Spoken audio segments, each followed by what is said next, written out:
thank you for taking the time today to watch this video. Today, I'm going to discuss the community of inquiry model, which is a model of educational interactions that was produced by or created by Garrison, Anderson, and Archer at the University of Alberta in 2000. I've used this model extensively in my own work and have incorporated it into many of my research projects. First, I'd like to discuss the importance of community in any educational activity.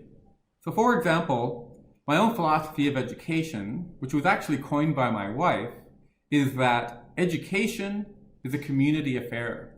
So whether we're investigating and interpreting facts and adding value to those facts, or whether we're investigating an issue or a concept more deeply, in any circumstance, we're always building on the knowledge of our wider community. So whether we're working actually with the community, or whether we're working alone, we are, as Google says, standing on the shoulders of giants. So we may be working alone, we may be working in a group, but we're always building on the work of others. We're always building on the work of our larger educational community. So let me start with the inquiry in the community of inquiry. So the inquiry is the whole point of the community.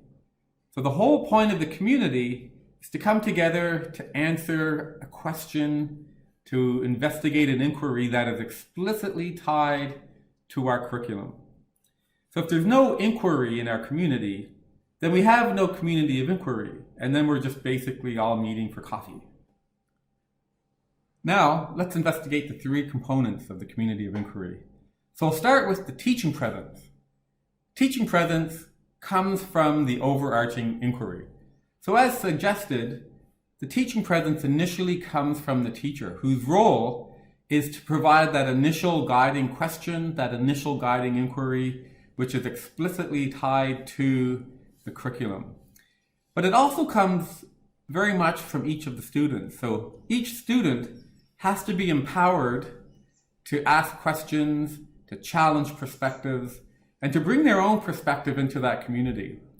So this is why it's absolutely essential to pursue student-centered activities, as discussed in the video on narratives of learning.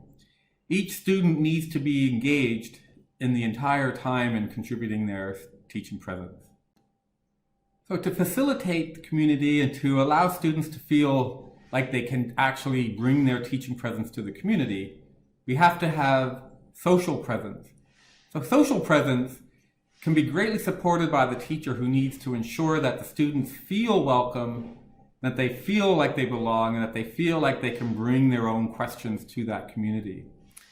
So it also needs to come from all members of the community. So social presence can be facilitated by allowing each other or by encouraging each other to use each other's names, by saying thank you, by acknowledging each other, by creating space for dialogue to happen, and to allow each other to bring our own ideas into that community and to feel safe and welcome that we're allowed to do so.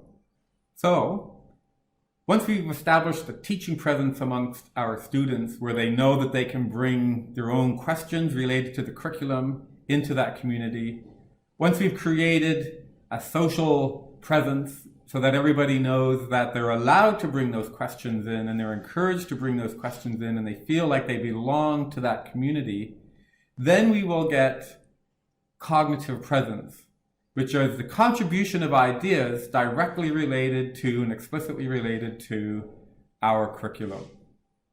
And that is the goal of the community of inquiry.